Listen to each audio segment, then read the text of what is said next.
friends and dear students. Today I wish to draw your attention towards cruelty to animals.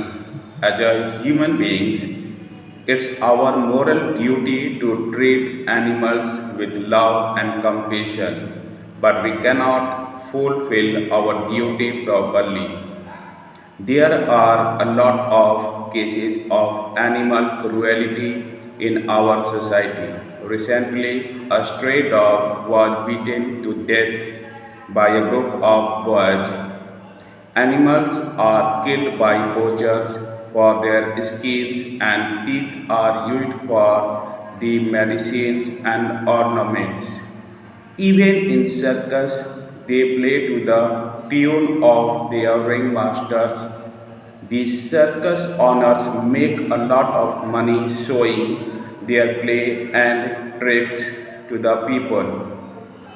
We must adopt positive and protective approach towards animals. Their survival is must. Cruelty to animals must be stopped at any cost.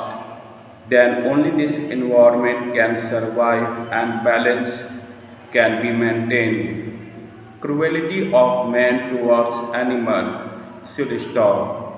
There is the need of social awakening, mass involvement and commitment is required to bring about a change in attitude of human beings. Thank you so much for watching my video. Jai Hind.